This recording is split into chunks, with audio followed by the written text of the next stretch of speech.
Hello बच्चों। आज के लेक्चर में हम लोग स्टार्ट करने वाले हैं फीमेल रिप्रोडक्टिव सिस्टम। इसके पहले हम लोग मेल रिप्रोडक्टिव सिस्टम पढ़ लिए थे, और जिस तरीके से मेल रिप्रोडक्टिव सिस्टम पढ़े थे सेम वैसे ही फीमेल का पढ़ना है। जैसे हम लोगों ने पढ़ा था, मैं याद दिला दूं आप लोगों को। जैसे हमने पढ़ा था, मेल रिप्रोडक्टिव सिस्टम के 4 पार्ट्स होते हैं: primary sex organ, accessory duct, accessory gland and external genitalia. Same इसी सीक्वेंस में हम लोग को यहाँ भी पढ़ना है बेटा। चलिए स्टार्ट करते हैं। तो फीमेल रिप्रोडक्टिव सिस्टम के कितने पार्ट हैं बेटा? 4 पार्ट हैं इसके। Number 1, primary sex organ. वहाँ भी पढ़े थे प्राइमरी सेक्स ऑर्गन। तो मेल में जो प्राइमरी सेक्स ऑर्गन था या जो गोनैड्स था उसे हमने कहा था टेस्टिस। यहाँ पर हम लोग कहेंगे ओवरीज। ओवरीज है यहाँ पर। दूसरा है accessory duct. Number 3 is accessory glands and last one is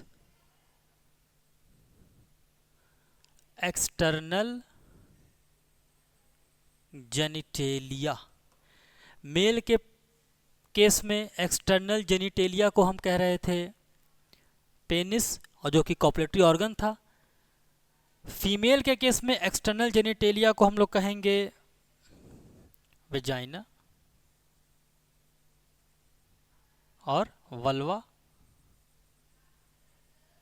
और ये एक डक्ट है। It is a duct. It is a duct. ठीक है, अब स्टार्ट करते हैं प्राइमरी सेक्स ऑर्गन से। बेटा प्राइमरी सेक्स ऑर्गन की बात करें तो सबसे पहले हम बात करते हैं ओवरीज की। कितने ओवरी होते हैं यहाँ पर, क्या पोजीशन होती है, इसको सबसे पहले देख लेते हैं।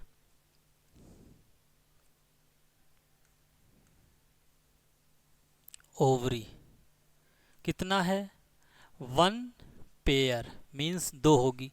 लोकेशन क्या है? तो it is present in pelvis region.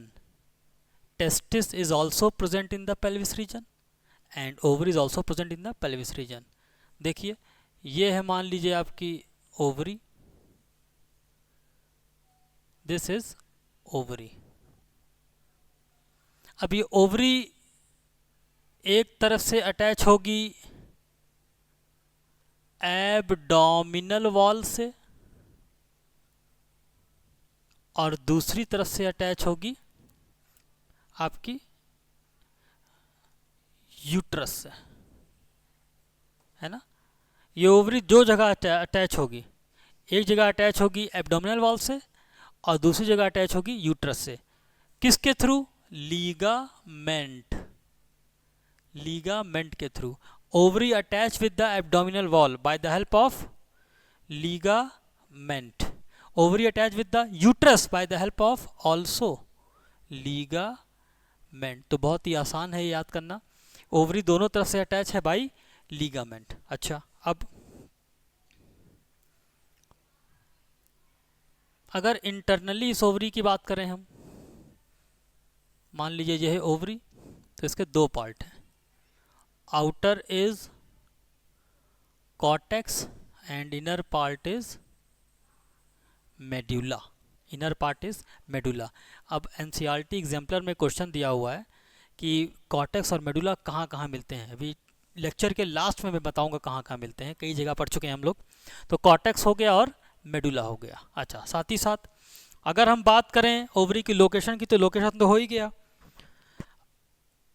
ज़रा डायमेंशन की बात कर लेते हैं।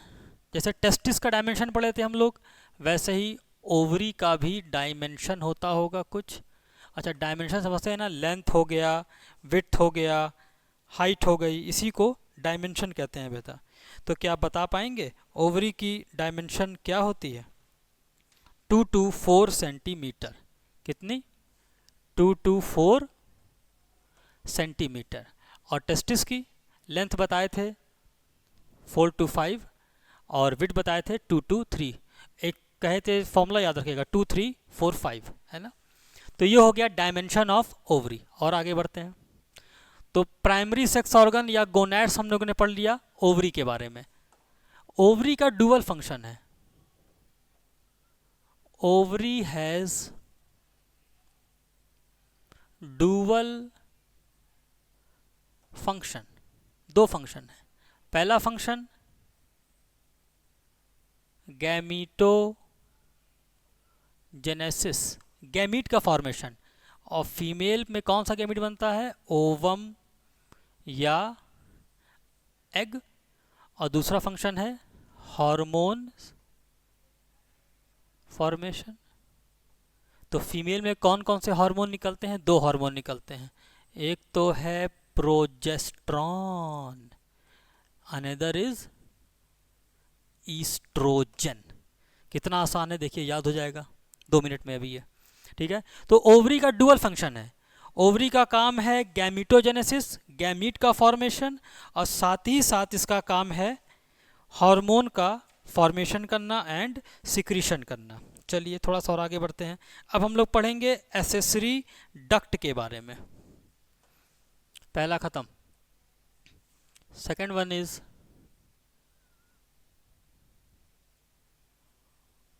Accessory duct. अगर मेल में बात करें तो मेल में एसेसरी डक्ट हम लोगों ने पढ़ा था, रेटी टेस्टिस, वास efferentia, epididymis and vas deferens, but यहाँ पर वो नहीं है।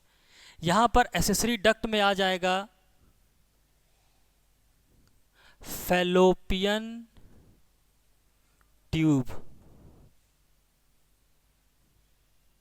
अब फैलोपियन ट्यूब को हम लोग ओविडक्ट भी कह देते हैं। तो फैलोपियन ट्यूब हो गया, यूट्रस हो गया, एंड वजाइना हो गया। ये 3 है यहाँ पे एसेसरी डक्ट, याद हो जाएगा बेटा। चलिए आगे बढ़ते हैं थोड़ा सा और। तो फैलोपियन ट्यूब हो गया, यूट्रस हो गया, वजाइना हो गया। अगर हम बात करें फैलोपियन ट्यूब की तो इसकी लेंथ होती है 10 to 12 सेंटीमीटर। बहुत इंपॉर्टेंट है, याद करना पड़ेगा। अच्छा, फैलोपियन ट्यूब के फिर से 3 पार्ट होते हैं, 1, 2 एंड 3, है ना। 3 पार्ट, पहला infundibulum, number 2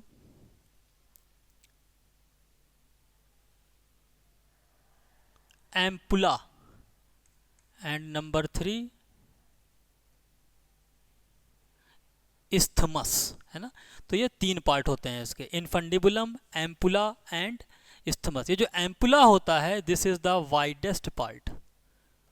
ampulla is the widest part of the fallopian tube, और यहीं पर होता है फर्टिलाइजेशन। फर्टिलाइजेशन, तो बहुत बड़ा सवाल है कि फैलोपियन ट्यूब में फर्टिलाइजेशन कहाँ होता है, जो सबसे वाइडेस्ट पार्ट है। और वाइडेस्ट पार्ट क्या है, एम्पुला। आइए इसको बना के दिखा देते हैं आपको।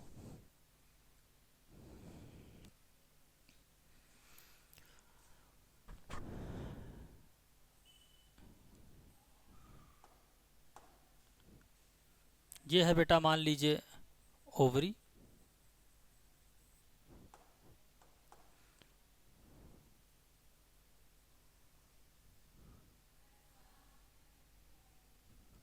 This is fallopian tube. इधर भी ऐसा ही होगा, दिस इज यूट्रस, ये यूट्रस है बेटा। अच्छा, अब अगर फैलोपियन ट्यूब की बात करें तो इसमें ये जो पार्ट आपको दिखाई दे रहा है, this is called fimbriae. Finger like projections होते हैं, फिंगर की तरह। और ओवरी से जैसे ही ओवम रिलीज होता है, ये फिंगर लाइक प्रोजेक्शन इसको पकड़ लेते हैं। तो हम कह सकते हैं ना, फिम्ब्री कैसे हैं, finger like, finger like. And इसका फंक्शन क्या है, कलेक्शन ऑफ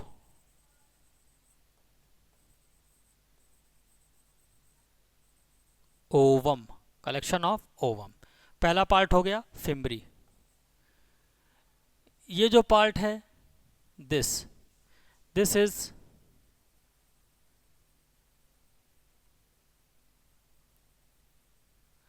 इनफंडीबुलम, फनल शेप होता है ये। इनफंडीबुलम इज फनल शेप्ड।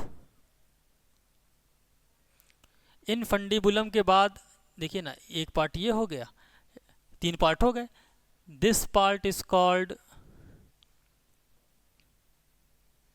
एम्पुला, और अभी मैंने एम्पुला को बताया widest part of fallopian tube, fertilization यहीं पर होता है। ये जो नैरो पार्ट है this is isthmus, isthmus narrow part, और इनफंडीबुलम से थोड़ा दूरी पर होता है। अब बेटा ये हो गया आपका यूट्रस, हम लोगों ने यूट्रस देख लिया। अच्छा, अब और आगे बढ़ेंगे।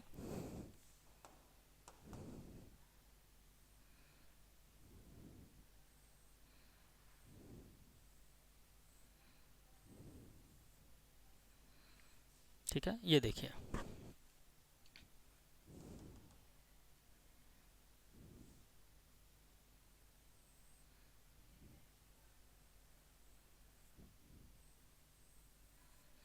इस तरीके का। अच्छा, ये जो यूट्रस है, इस यूट्रस की लाइनिंग आपको याद करनी है, कई बार पूछा गया है। इसमें 3 लाइनिंग होती हैं, 1 2 और 3, 3 है ना भाई, 1 2 और 3। ये हो गई outer, this is middle and this is inner. Outer वाली को कहेंगे पेरीमेट्रियम, मिडिल वाली को myometrium, and the last one inner वाली को कहेंगे एंडोमेट्रियम, एंडोमेट्रियम। ये 3 लेयर है यहाँ पे भी ऐसे 3 लेयर होती है सबसे अंदर, ये हो गई, ये 3 लेयर हो गई यहाँ पे बेटा ऐसे। ये जो एंडोमेट्रियम की लेयर होती है ना, जब फीमेल को मेंस्ट्रुअल साइकिल आती है तो यही इंडोमेट्रियम की लेयर जो है वो डिस्ट्रॉय हो जाती है और ब्लड के साथ वेजाइना से बाहर आता है, जिसको हम लोग कहते हैं menstrual blood.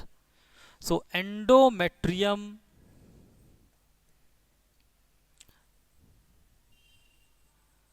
break down and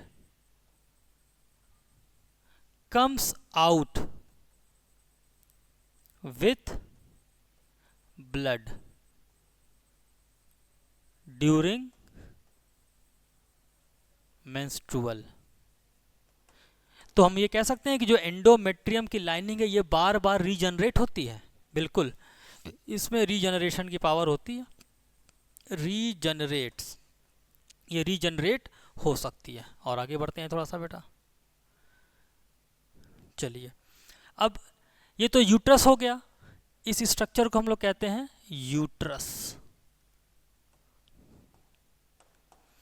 uterus के बाद आप जो एक पार्ट देख रहे हैं नीचे का, थोड़ा सा बल्ज पार्ट है ना, दिस इज सर्विक्स। थोड़ा सा इसको और अच्छे से बना दें हम, अगर इसको थोड़ा और अच्छे से बनाएं,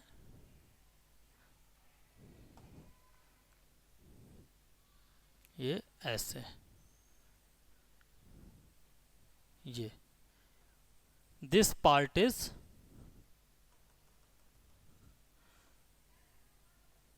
सर्विक्स। सर्विक्स जाके ओपन होता है एक दूसरे पार्ट में। भाई सर्विक्स जो है ना, थोड़ी सी रफ लाइनिंग होती है इसकी, सर्विक्स जाके ओपन हो जा रहा है आपका वेजाइना में, तो इस पार्ट को हम लोग कहते हैं वेजाइना, ठीक है। अच्छा, सर्विक्स के अंदर आपको ये जगह दिखाई दे रही है, इस जगह को कहते हैं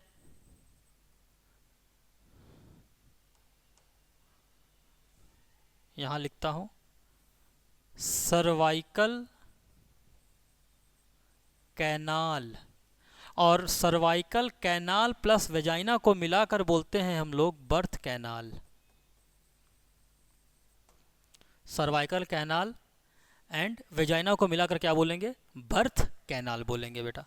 तो ये हो गया आपका एक फीमेल रिप्रोडक्टिव सिस्टम का स्ट्रक्चर, जिसमें हम लोगों ने फेलोपियन ट्यूब पढ़ लिया, यूट्रस हो गया, फिर सर्विक्स हो गया एंड देन वेजाइना हो गया। जब ये ओवम आगे बढ़ता है ना, तो ओवम तो नॉन मोटाइल है, इसके पास फ्लैजिला नहीं है, सीलिया नहीं है, कुछ नहीं है, तो ये आगे कैसे बढ़ेगा। ये जो फेलोपियन ट्यूब है ना, फेलोपियन ट्यूब में बहुत सारे छोटे छोटे छोटे छोटे, ये देखिए, सीलिया निकले होते हैं। तो fallopian tube is lined by ciliated columnar epithelium. बड़ा सवाल है, ये पूछा जाता है कि यहाँ पे सीलिया निकले होते हैं, कौन सी लाइनिंग है, सीलिएटेड कॉलुमनर एपिथीलियम, और इसी की वजह से ये जो ओवम है ये धीरे धीरे धीरे धीरे आगे बढ़ता चला जाता है। और अगर सेम टाइम पर स्पर्म भी आ गया है इस्थमस में, तो यहीं पर इन दोनों की मीटिंग हो जाती है, और मीटिंग होने के बाद फर्टिलाइजेशन हो जाता है बेटा। इसीलिए हर कॉपुलेशन से फर्टिलाइजेशन पॉसिबल नहीं होता है। सेम टाइम पे ओवम और स्पर्म का सेम टाइम पर एम्पुला में पहुंचना, तभी जाके फर्टिलाइजेशन हो पाता है। और फर्टिलाइजेशन कहाँ होता है, तो आप कहेंगे widest part of the fallopian tube, जिसको एम्पुला कहते हैं। चलिए, तो ये हो गया बेटा हमारा डक्ट, जिसको कह रहे हैं एसेसरी डक्ट। तो गोनैड्स हो गया, मतलब प्राइमरी सेक्स ऑर्गन। फिर हम लोगों ने एसेसरी डक्ट पढ़ लिया, अब पढ़ेंगे एसेसरी ग्लैंड नंबर 3।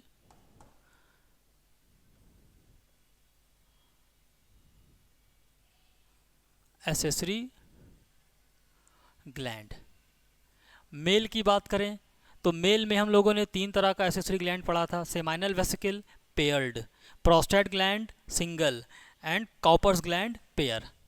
यहाँ पर पढ़ने जा रहे हैं एसेसरी ग्लैंड में बस एक ही ग्लैंड याद रखनी है, बार्थोलिन्स ग्लैंड, बार्थोलिन्स ग्लैंड, बस यही एक पढ़ना है आपको, ख़त्म हो गया ये। और नंबर 4 है एक्सटर्नल जेनिटेलिया, एक्सटर्नल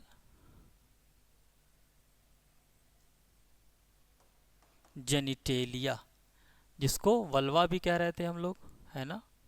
चलिए एक्सटर्नल जेनिटेलिया पढ़ लेते हैं बेटा हम लोग थोड़ा सा। अब एक्सटर्नल जेनिटेलिया के कुछ पार्ट्स होते हैं, कितने पार्ट, 5 पार्ट, 1 2 3 4 5। पहला है मॉन्स प्यूबिस, दूसरा है labia majora, third is labia minora, fourth is vaginal, fourth is clitoris and number 5 is hymen. ये इसी सीक्वेंस में आपको याद होना चाहिए कि फीमेल रिप्रोडक्टिव सिस्टम में जो एक्सटर्नल जेनिटेलिया है, इसके 5 पार्ट होते हैं, mons pubis, labia majora, labia minora, clitoris and hymen.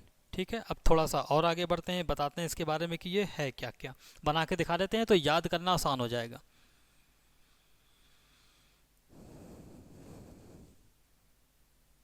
This is mons pubis. अच्छा, मॉन्स प्यूबिस, थोड़ा दूर लिखें इसको,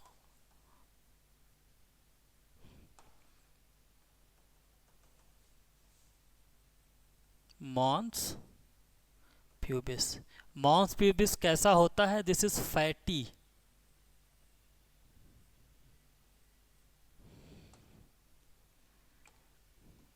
और यहां पर होगा hairs present, hairs are present, ये फैटी है। अच्छा, इसके बाद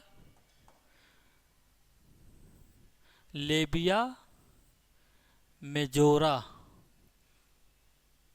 ये देखिए 2 फ्लैशी फोल्ड्स होते हैं जिनको कहते हैं labia majora, number 2 labia majora.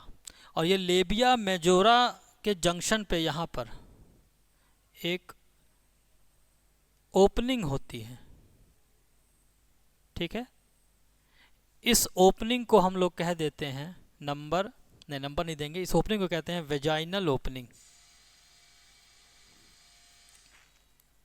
Vaginal opening कहा जाता है। इस वेजाइनल ओपनिंग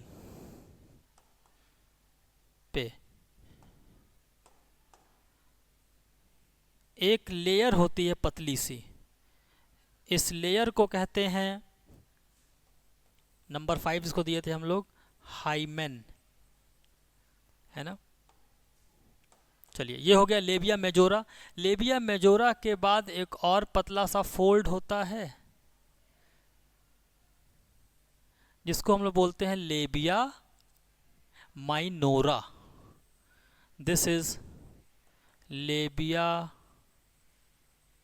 माइनोरा। अच्छा, लेबिया माइनोरा जहां पर कनेक्ट हो रहा ऊपर जंक्शन पर एक हाईली इलेक्ट्राइल और सेंसिटिव स्ट्रक्चर पाया जाता है जिसको बोलते हैं क्लाइटोरिस। तो ये लेबिया मेजोरा नंबर 2 हो गया, लेबिया माइनोरा नंबर 3 हो गया, क्लाइटोरिस नंबर 4 हो गया और हाइमेन नंबर 5 हो गया। देखो, पांचों बना दिए हम लोग। अच्छा, ये जो लेबिया माइनोरा है, इसके जंक्शन पे तो पाया जा रहा है क्लाइटोरिस, और लेबिया माइनोरा के यहाँ नीचे की तरफ एक और ओपनिंग होती है जिसको हम लोग कहते हैं यूरेथ्रल ओपनिंग। इसको यूरेथ्रल ओपनिंग कहा जाता है। तो बच्चों, ये सिंपल सा स्ट्रक्चर है हमारे वेजाइना का, ठीक है। एक्सटर्नल जेनिटेलिया है ये, और आई होप आपको समझ में आया होगा। थोड़ा और आगे बढ़ते हैं अब। चलिए, अब थोड़ा सा हम लोग पढ़ लेते हैं एसेसरी रिप्रोडक्टिव ऑर्गन के बारे में। और एसेसरी रिप्रोडक्टिव ऑर्गन मतलब मेमरी ग्लैंड।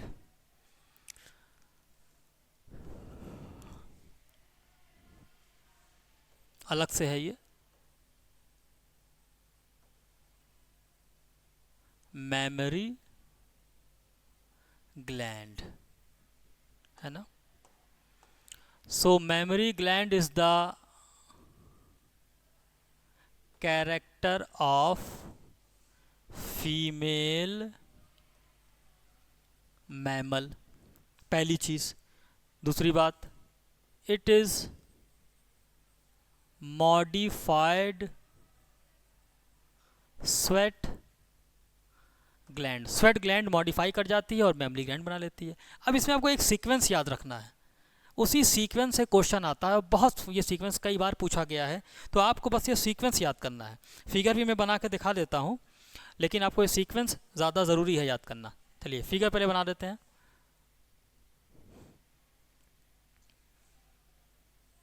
ये एक मसल है,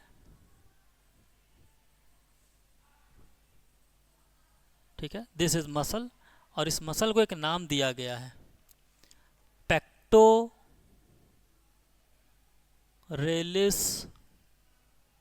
मसल।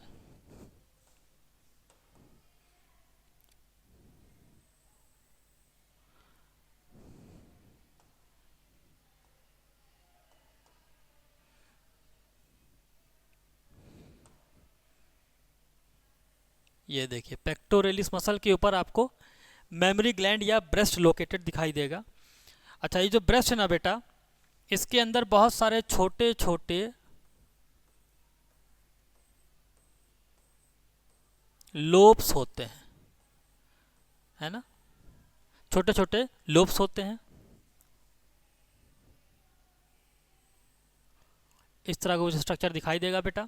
अब इसी का सीक्वेंस मुझे आपको बताना है, ज़्यादा कुछ इसमें नहीं जानना है, सिर्फ सीक्वेंस आपको जानना है। तो स्टार्ट करते हैं, बता देते हैं आपको। ये है glandular tissues, this is glandular tissues. कितने होते हैं, इनका नंबर भी पूछा जाता है। जैसे सेमनीफेरस ट्यूब्यूल का नंबर पूछा गया था, वैसे इनका भी पूछा जाता है। इनका नंबर होता है 15 to 20, ठीक है। दिस इज निपल, अब सीक्वेंस याद करने के लिए आपको सिर्फ एक चीज़ याद करनी है, LATDAL, लेत डाल। लेत डाल मतलब इसका नाम है मेमोरी लोब्यूल। L से मेमोरी लोब्यूल, A से एल्वियोलाई, T से मेमोरी ट्यूब्यूल, D से मेमोरी डक्ट, A से कहेंगे। अच्छा, एल्वियोलाई ये बताते हैं, पहले ये सुन लो। एल्वियोलाई आपने कई जगह पढ़ा होगा। एक एल्वियोलाई पढ़ा होगा आप लोगों ने लंग्स में, लेकिन ये वो एल्वियोलाई नहीं है बेटा। ये जो है एल्वियोलाई 3 जगह पढ़ेंगे आप। एक तो पढ़ेंगे लंग्स में, दूसरा पढ़ेंगे आप जॉ के अंदर जो हमारा सॉकेट होता है ना, उसको भी एल्वियोलाई कहते हैं, और तीसरा एल्वियोलाई आप यहाँ पढ़ रहे हैं, ठीक है। फिर ए से है एम्पुला, एल से है लैक्टीफेरस ट्यूब्यूल्स। तो ये सीक्वेंस है और इसी सीक्वेंस में आपसे पूछा जाएगा, है ना, इसी सीक्वेंस में पूछा जाएगा कि मिल्क का सिक्रीशन कैसे होता है, किस सीक्वेंस में होता है। सबसे पहले लोब्यूल, फिर एल्वियोलाई, फिर mammary tubule, mammary duct, ampulla and then lactiferous tubule. कुछ समझ में आ रहा है? चलिए, तो ये हम लोगों ने फीमेल रिप्रोडक्टिव ऑर्गन को डिटेल में देख लिया। अब आगे बढ़ते हैं। अब पढ़ेंगे हम लोग गैमीटोजेनेसिस। गैमीटोजेनेसिस का मतलब क्या है? Process of formation of gamete. It is the process of formation of gamete. अब गैमीटोजेनेसिस दोनों में होगा, मेल में भी होगा और फीमेल में भी होगा। तो अगर मेल की बात करें तो मेल में जो गैमीटोजेनेसिस होगी उसे हम कहेंगे स्पर्मेटोजेनेसिस, क्योंकि यहाँ स्पर्म बनता है। Spermatogenesis, process of formation of sperm. और अगर फीमेल की बात करें तो वहाँ पर कहेंगे oogenesis, process of formation of ovum और एग। तो सबसे पहले पढ़ेंगे स्पर्मेटोजेनेसिस।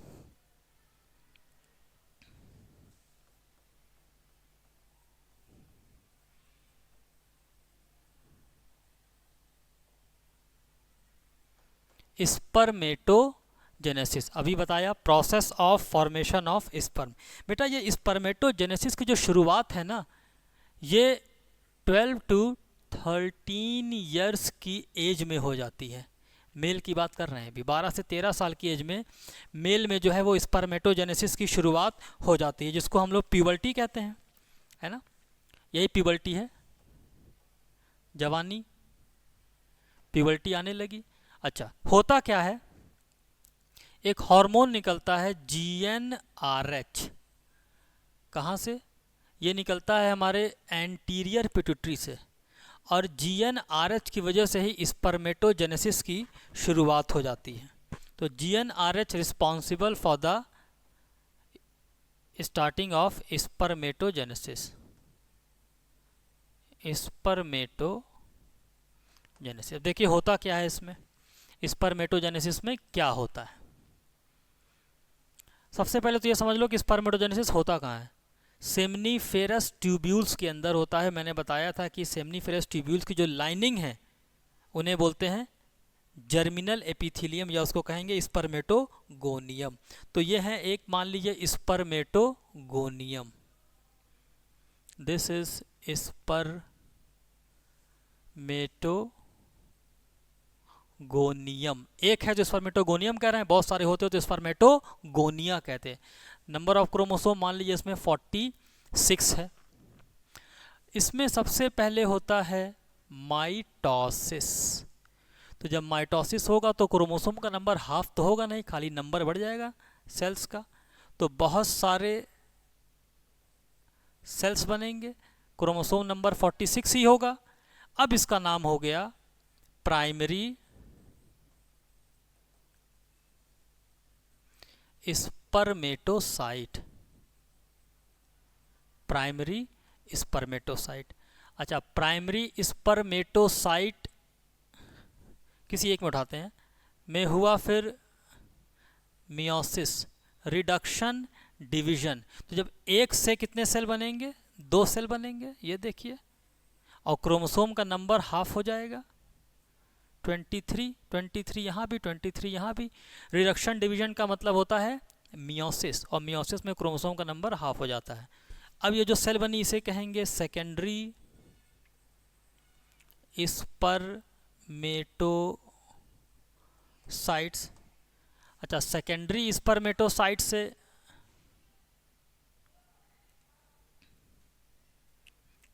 फिर बनेगा, थोड़ा साइज छोटा बना दें, फिर बनेगा स्पर्मेटिड। कितने? एक से कितने बनेंगे? मियोसिस जब होती है तो मियोसिस में 1 से 4 सेल बनती है ना। तो इससे 2 बना और 2 इससे भी बनेगा। ये देखिए, क्रोमोसोम का नंबर कांस्टेंट ही रहेगा, 23, 23, 23, 23। इन्हें हमने कह दिया स्पर्मेटिड्स, स्पर्मेटिड्स। अब यहाँ पे एक बात आपको याद रखनी है, process of formation of sperm, spermatogenesis. अगर स्पर्मेटिड से स्पर्म बन रहा है तो उसे कहते हैं डिफरेंशिएशन या स्पर्मियोजेनेसिस। अब इस स्पर्मेटिड से स्पर्मेटोजोआ बन जाएंगे। ये देखिए, और क्रोमोसोम का नंबर 23 ही होगा सब में, 23, 23। दिस इज स्पर्म और स्पर्मेटोजोआ, है ना। अच्छा, इस प्रोसेस को हमने क्या कहा है? इस प्रोसेस को हमने कहा है स्पर्मियोजेनेसिस।